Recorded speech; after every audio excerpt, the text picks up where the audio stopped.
Hello friends, आज हम आपके साथ में इंस्टेंट मखाने की खीर की रेसिपी शेयर करने जा रहे हैं। इस मखाने की खीर को बनाने में आपको दूध को घंटों पकाने की जरूरत नहीं है या दूध को रिड्यूस करने की भी जरूरत नहीं है।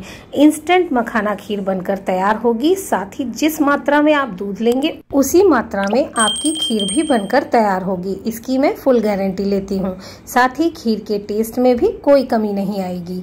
लेकिन उससे पहले हम आपके साथ एक बात शेयर करना चाहते हैं और वो बात ये है कि हमारा मोबाइल खराब हो गया है, जिसकी वजह से हम समय पर वीडियो अपलोड नहीं कर पा रहे हैं। इसके लिए आप सभी लोगों से हम माफी मांगते हैं। ये वीडियो या आने वाले कुछ वीडियो हम अपने पुराने मोबाइल से बनाएंगे जब तक कि हम मोबाइल नहीं खरीद पा रहे हैं। तो अगर आपको हमारे वीडियोस में कुछ कमी लगे तो इसके लिए भी हम आपसे माफी मांगते हैं। वीडियो शुरू करने से पहले आप सभी लोगों से एक रिक्वेस्ट है कि प्लीज हमारा फुल सपोर्ट कीजिए। सपोर्ट करने के लिए हमारी वीडियो को लाइक कीजिए, शेयर कीजिए, कमेंट कीजिए। साथ ही हमारे चैनल से जुड़ने के लिए चैनल को सब्सक्राइब करना बिल्कुल मत भूलिए और बेल आइकन को प्रेस करना भी मत भूलिए ताकि हमारे आने वाले वीडियोस की नोटिफिकेशन आप तक सबसे पहले पहुंच सके। मखाने की खीर बनाने के लिए हमने यहाँ पर एक पैन लिया है और इस पैन में अब हम डालेंगे 1 टेबल स्पून भरकर देसी घी। देसी घी डालने के बाद अब हम इसमें डालेंगे थोड़े से मखाने। मखाने की मात्रा को आप अपने अनुसार घटा बढ़ा भी सकते हैं। हमने यहाँ पर लगभग 1.5 कटोरी के करीब मखाना लिया है और अब हम इन्हें भून लेंगे। इन्हें हम तब तक भूनेंगे जब तक कि मखाना क्रिस्पी नहीं हो जाता। और ये देखिए मखाने अच्छे से भुन गए हैं और अब हम इन मखानों को एक प्लेट में निकाल लेंगे और ठंडा होने के लिए छोड़ देंगे। मखानों को एक प्लेट में निकालने के बाद हमने फिर से वही पैन लिया है और अब हम इस पैन में डालेंगे लगभग 1/2 टेबल स्पून या उससे थोड़ा सा कम देसी घी।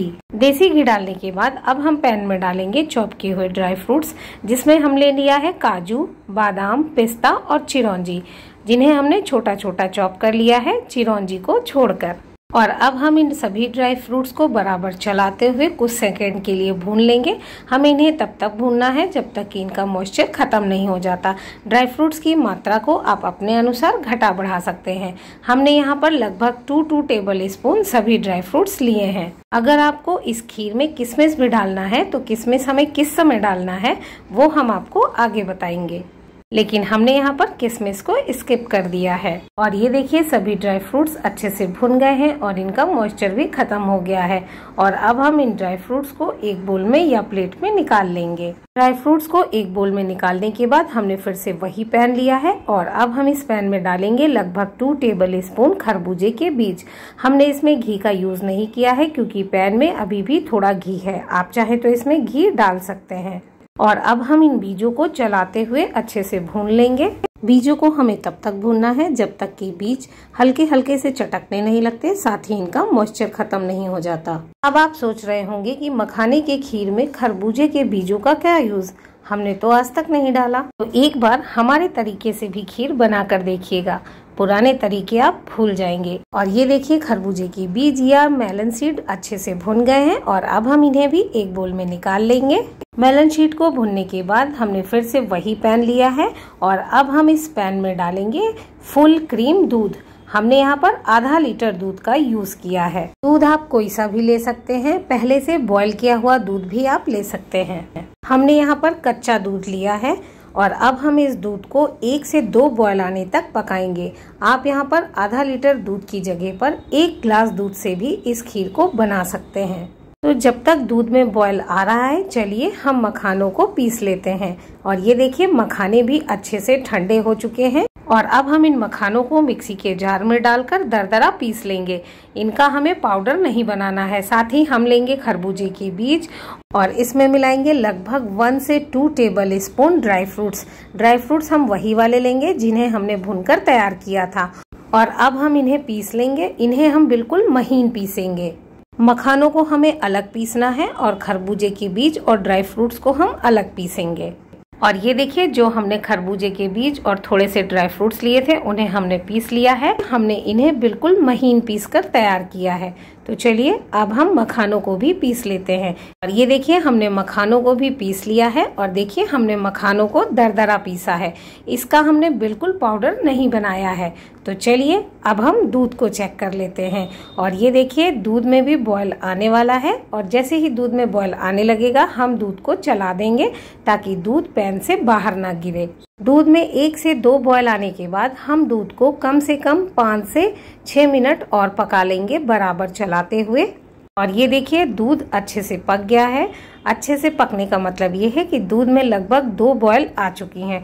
दूध को हमें रिड्यूस नहीं करना है। देखिए दूध को हमने बिल्कुल भी रिड्यूस नहीं किया है, सिर्फ दूध को हमें अच्छे से पकाना है। और जब दूध अच्छे से पक जाएगा तब हम इसमें मिलाएंगे जो हमने खरबूजे के बीज और ड्राई फ्रूट्स का पाउडर बनाकर तैयार किया था, और अब हम इसे मिक्स कर देंगे। दूध में डालने के बाद अगर आपको इस पाउडर की गुठलियां दिख रही हो तो घबराने की जरूरत नहीं है। जैसे जैसे दूध पकेगा इसकी गुठलियां अपने आप ही दूध में घुल जाएंगी। चलिए अब हम आपको बता देते हैं कि इस मखाने की खीर में हमने खरबूजे के बीज का यूज क्यों किया है। खरबूजे के बीज और थोड़े से ड्राई फ्रूट्स का पाउडर जो हमने बनाया था उसे दूध में डालने की वजह से दूध जल्दी थिक हो जाता है। हमें दूध को घंटों पकाने की जरूरत बिल्कुल नहीं पड़ती, और खीर टेस्टी होने के साथ साथ और भी हेल्दी बनती है। आज से पहले आपने ये ट्रिक कभी नहीं लगाई होगी, इसकी तो मैं गारंटी लेती हूँ। तो एक बार इस ट्रिक से मखाने की खीर जरूर बनाकर देखिएगा। और अगर आपके पास खरबूजे के बीज नहीं है या आप नहीं डालना चाहते तो आप खरबूजे के बीज की जगह पर काजू का पेस्ट भी डाल सकते हैं। खरबूजे के बीज का पाउडर डालने के बाद अब हम दूध को 4 से 5 मिनट और पका लेंगे। साथ ही पैन के किनारों पर जो दूध की मलाई लग गई है उसे हम हटाते हुए दूध में मिक्स कर देंगे। इससे ये होगा कि जो हम खीर बनाकर तैयार करेंगे वो बिल्कुल मलाईदार बनकर तैयार होगी। साथ ही देखिए पाउडर डालने की वजह से दूध काफी हद तक थिक हो गया है। खरबूजे के बीज का पाउडर डालने के बाद हमने दूध को 4 से 5 मिनट और पका लिया है। और दूध को पकाने के बाद अब हम इसमें डालेंगे क्रश किए हुए मखाने। मखाने डालने के बाद अब हम मखानों को भी दूध में अच्छे से मिक्स कर देंगे। मखानों को अच्छे से मिक्स करने के बाद अब हम इसमें ऐड करेंगे टेस्ट के अकॉर्डिंग चीनी। चीनी को भी हम चलाते हुए अच्छे से मिक्स कर देंगे। साथ ही इसमें ऐड करेंगे भुने हुए ड्राई फ्रूट्स, और इन्हें भी हम अच्छे से मिक्स कर देंगे। ड्राई फ्रूट्स को अच्छे से मिक्स करने के बाद अब हम खीर को 1 से 2 मिनट और पका लेंगे।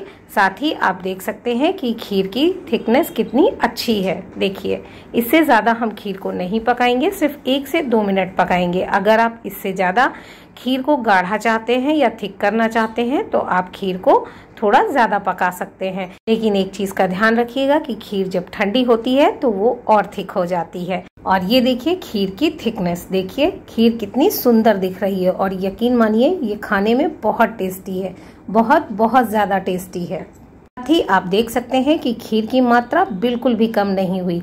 जितना हमने दूध लिया था उतनी ही मात्रा में खीर भी बनकर तैयार हुई है। और ना ही हमने दूध को घंटों पकाया और ना दूध को रिड्यूस किया। बस हम इसी स्टेज तक खीर को पकाएंगे। 1 से 2 मिनट हो चुके हैं और अब हम गैस को ऑफ कर देंगे। गैस को ऑफ करने के बाद अब हम इस खीर में मिलाएंगे क्रश की हुई हरी इलायची। हमने यहाँ 2 से 3 हरी इलायची को लिया था जिसे हमने क्रश कर लिया था। आप इसकी जगह पर इलायची पाउडर भी डाल सकते हैं। इलायची डालने के तुरंत बाद ही हम पैन को ढक देंगे ताकि जो इलायची का अरोमा है वो खीर से बाहर ना निकल सके। 5 मिनट हो चुके हैं। चलिए हम पैन को खोलकर चेक करते हैं और ये देखिए खीर कितनी सुंदर दिख रही है, साथ ही साथ बहुत टेस्टी बनकर तैयार हुई है। तो चलिए अब हम खीर को सर्व करते हैं। और ये देखिए खीर को सर्व करते समय खीर की थिकनेस देखिए कितनी थिक खीर बनकर तैयार हुई है। और खीर देखिए देखने में कितनी सुंदर दिख रही है। चलिए अब हम आपको बताते हैं कि किशमिश हमें किस समय डालनी चाहिए। जिस समय खीर बनकर पूरी तरह से तैयार हो जाए और हम गैस को ऑफ कर दें। गैस को ऑफ करने के बाद ही हमें खीर में किशमिश डालनी चाहिए। इससे ये होगा कि दूध फटेगा नहीं और आपकी खीर भी अच्छी बनेगी। मखाना खीर मुश्किल से मुश्किल 10 से 15 मिनट में ही बनकर तैयार हो जाती है। इसको बनाने में समय ज्यादा बिल्कुल भी नहीं लगता, डिपेंड करता है खीर की क्वांटिटी पर। ये इंस्टेंट मखाना खीर देखने में जितनी सुंदर दिख रही है, यकीन मानिए ये खाने में उससे कहीं ज्यादा टेस्टी है।